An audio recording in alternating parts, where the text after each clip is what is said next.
At Thanksgiving, my wife's uncle asked why she married me. She smirked and said, "Because I couldn't do better at the time." Everyone laughed. I just finished eating. A week later, she was begging me to come back.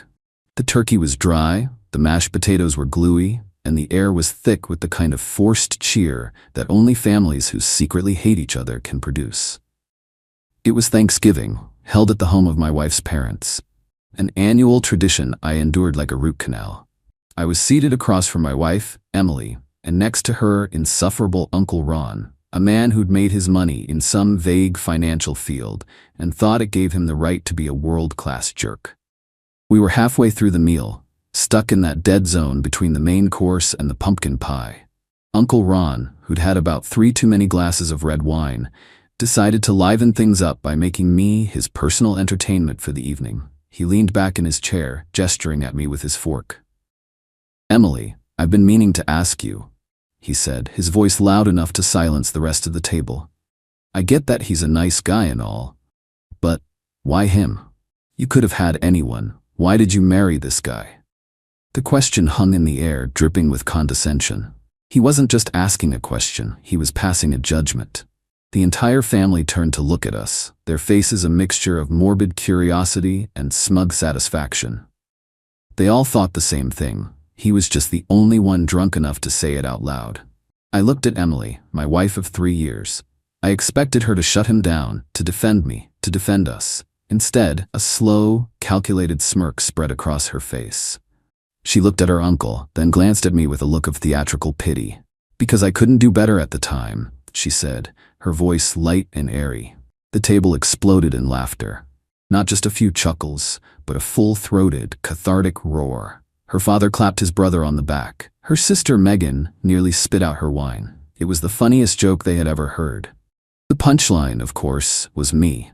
My entire existence, my worth as a husband and a man, reduced to a punchline in their sad little family drama. I didn't say a word. I didn't get angry. I didn't stand up and flip the table. I just picked up my fork, took another bite of the dry turkey, chewed it slowly, and swallowed. I finished what was on my plate. Then I calmly placed my knife and fork together, wiped my mouth with my napkin, and looked at Emily. She was still glowing from her moment, basking in the approval of her family. In that moment, something inside me didn't break. It settled. It was the cold, quiet calm of a structure that has finally collapsed under its own rotten weight. For 3 years I had been working on a project, and I had just discovered that the foundation was hopelessly, irredeemably compromised. And in my line of work, you don't patch a bad foundation. You tear the whole building down to the studs and start over. Let me be very clear about who I am. I am not a wimp. I am not a doormat. I am a historical restoration architect. I don't build new flashy things.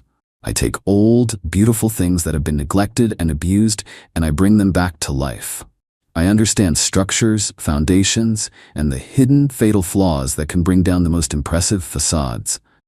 My entire life is about patience, precision, and understanding that what you can't see is always more important than what you can. I met Emily 4 years ago. She came from a family that had money but no taste. A dangerous combination. They were all about new builds, cheap materials, and flashy finishes. I came from nothing, but I had built a successful, niche firm that was respected for its quality and integrity.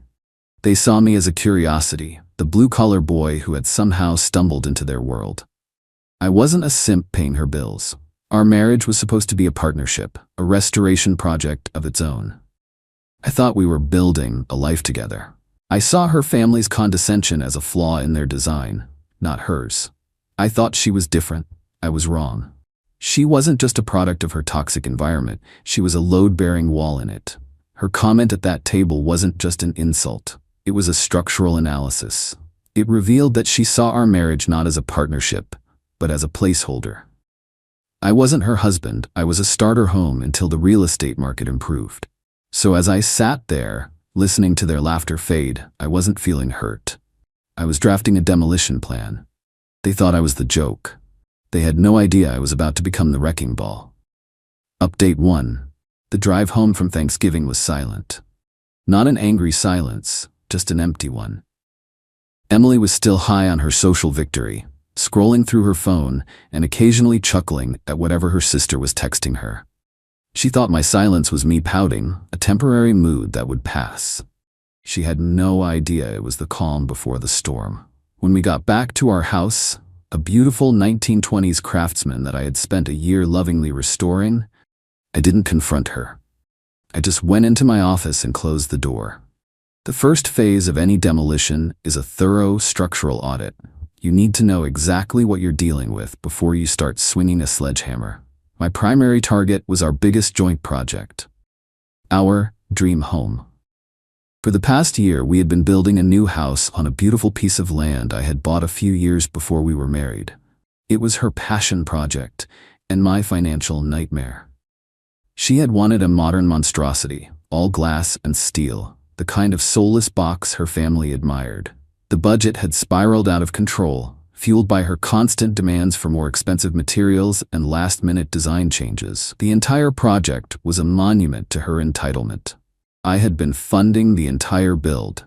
The land was in both our names now, a concession I had made in the spirit of partnership. But every single dollar that had gone into the construction, the contractors, the materials, the permits, had come from my business account. I spent the next 2 hours going through the financials. I had a complete, itemized record of every single transaction. The total so far was just over $800,000. But as I dug deeper, I found the rot. For the past 6 months, there had been a series of overages and discretionary material fees paid to a vendor I didn't recognize. The payments were small at first, then grew larger. They were all approved by Emily. I did a quick search on the vendor. It was a shell company, and its registration address was a P.O. box. A P.O. box that was linked to a single name, Megan, Emily's sister. It took me another hour to unravel the scam. Emily and her sister had set up a fake vendor account. Emily would approve inflated or completely fabricated invoices for the house build, and I, trusting my wife, had been paying them. The money was being funneled from our construction fund directly into a secret bank account. I hacked into the account, a skill I've picked up over the years from dealing with shady contractors, and found a complete record of their little scheme. They had skimmed just over $65,000. The account statements also showed what they were spending it on: a failing online boutique that Megan had started a year ago. This was the fatal flaw in her design. This wasn't just disrespect, it was fraud. This was the leverage I needed to bring the whole rotten structure down. The next morning, while Emily was at a spa day with her sister, presumably celebrating their Thanksgiving triumph, I began the demolition. My first call was to the general contractor on the new house, a man named Dave who I had worked with for years. Dave was an old-school guy who valued honesty and craftsmanship. I told him I had discovered a significant financial discrepancy in the project's billing and that I was putting an immediate and indefinite hold on all construction. I told him to pull his crews off the site and that no further invoices would be paid until a full audit was complete. Dave, who had been complaining about Emily's constant changes for months, was more than happy to comply. My second call was to the bank that held the construction loan. I informed them of the same financial discrepancy and the potential for fraud. The bank, in a predictable fit of risk management, immediately froze the account and launched its own investigation. The primary source of funding for Emily's dream was now locked down tight. Next, I dealt with our personal finances. I went to my bank and opened a series of new accounts. I transferred every penny of my personal and business funds, leaving our joint accounts with a balance of exactly zero. I then called the credit card companies and had Emily removed as an authorized user on all my accounts. With the financial firewall in place, I prepared my final attack. I put together a dossier. It was a clean professional audit of Emily and Megan's little boutique. It included the evidence of the shell company, the fraudulent invoices, the bank statements from their secret account showing the $65,000 they had stolen, and a business analysis showing that the boutique itself was a financial disaster, losing thousands of dollars a month. I didn't send it to the police. Not yet. I sent it to a single, carefully chosen target, Uncle Ron. I knew from listening to Emily's conversations that Ron was the primary investor in Megan's boutique. He had put up $100,000 of his own money, convinced it was the next big thing. I sent the dossier from an anonymous email address with a simple, 2-word message: your investment. The traps were set. The charges were planted. The beautiful facade of Emily's perfect life was about to be blown sky high. And she was still at the spa, getting a pedicure, completely oblivious to the fact that her world was about to end. Update 2. The first detonation occurred less than 12 hours after I sent the email to Uncle Ron. I was at home, making myself a proper steak dinner, when Emily came home. She was in a foul mood. "The strangest thing happened today," she said, throwing her purse on the counter. "My card was declined when I was paying for the spa. And Megan's was too. We had to call Mom to come pay for it. It was so embarrassing." I just looked at her. "That is strange," I said, and went back to my steak. She was about to launch into a full-blown complaint when her phone rang. It was her father. I couldn't hear what he was saying, but I could see the color drain from her face. Her expression shifted from annoyance to confusion to pure, unadulterated panic. She kept saying, "What are you talking about? I don't understand." "What email?" She hung up the phone, her hand shaking. "Uncle Ron just called Dad, screaming," she whispered. He said we stole from him. He said the boutique is a sham." She looked at me, her eyes wide with dawning horror. "He knew, Adam. He knew about the invoices." I just took another bite of my steak. "That's a serious accusation," I said. Before she could process that, her phone buzzed again. It was a text from Dave, the contractor. "Emily, just confirming that all work on the house has been suspended indefinitely per Adam's instructions. The site is now locked down." She stared at the text, her mouth opening and closing like a fish. "Suspended? What does that mean? Why would you do that?" "There are some financial irregularities that need to be investigated," I said, echoing the words I'd used with the bank. "I can't, in good conscience, continue to fund a project that is so clearly compromised." This was the 1-2 punch that brought her to her knees. Her secret source of income was exposed, and her dream house, the ultimate symbol of her social triumph, was now a ghost site, a monument to her failure. The week that followed was a glorious, cascading collapse of their entire family structure. Uncle Ron, furious at being made a fool of, immediately pulled all his funding from the boutique and threatened to sue his own nieces for fraud. Megan, in a panic, immediately blamed Emily for the whole scheme. The two sisters, who had been thick as thieves, were now at each other's throats. Emily's parents were caught in the middle, trying to run damage control on a situation that was spiraling out of control. Their perfect family image was being shattered in real time. Their friends and neighbors, who had all been watching the construction of the massive new house with a mixture of envy and awe, were now all asking why the work had stopped. The rumor mill was in overdrive. Emily tried everything. First, she tried to deny it all, to lie her way out of it. I countered by sending a copy of the dossier to her father. The undeniable proof of her and Megan's fraud, laid out in black and white, ended that strategy. Next, she tried to apologize. She gave me the full waterworks display. She was sorry. She had made a mistake. She had been under pressure from Megan. She loved me.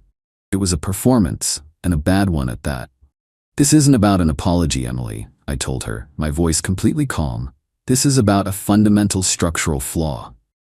Our partnership was built on what I thought was a foundation of trust. You have just proven that the foundation is rotten, and I don't build on rotten foundations." With her world crumbling around her, and with me offering no help whatsoever, she was left with no money, a half-finished house she couldn't afford, and a family that was now consumed by infighting and lawsuits. She was completely, utterly beaten. Final update: it has been a month since that Thanksgiving dinner. As the title of this post suggests, a week after I set my plan in motion, she was at my door, begging, not for me to come back to her, but for me to come back to the project. "Please, Adam," she'd pleaded, her face tear-streaked and desperate. "You have to finish the house. It's all I have left. We can work this out." I just looked at her. This woman who had so confidently mocked me in front of her family, now reduced to a begging, pathetic mess. "The house is not the project, Emily," I had told her. "We were the project, and it has failed its final inspection." I offered her a deal, a way out. I would assume full financial and legal responsibility for the house. I would finish it, sell it, and she would get her name off the deed and the loan. In return, she would sign a post-nuptial agreement giving up any and all claims to my business and my other assets, and she would agree to an immediate and uncontested divorce. The $65,000 she and her sister had stolen would be deducted from her share of the final sale. She had no choice but to agree. I'm writing this from the construction site of what used to be her dream home. The crews are back, the work is resuming. But the plans have changed. I've scrapped the cold, modern design she wanted. I'm redesigning it myself, turning it into a beautiful, classic home with integrity and character, a place with a solid foundation. When it's finished, I will sell it. After paying off the loans and deducting the money she stole, she will walk away with a small amount of cash, but not enough to sustain the lifestyle she thought she was entitled to. Her family is in ruins. Uncle Ron is suing Megan, and their parents are caught in the legal crossfire. Their reputation in their small, wealthy community is in tatters. They are the family who raised a thief. Emily, I heard, had to move back in with her parents. The beautiful craftsman house that I had restored, the one we had lived in, is now on the market. I'm selling that too. I'm liquidating all the assets of our failed partnership. My revenge wasn't a single explosive act. It was a careful, methodical demolition. I took the thing she valued most, her dream of a perfect, impressive life, and I exposed it for what it was, a cheap facade with a rotten foundation. She thought I was the temporary man she had settled for. She learned, in the most expensive way possible, that I was the only thing holding her entire world together. And when I walked away, I took the whole building down with me.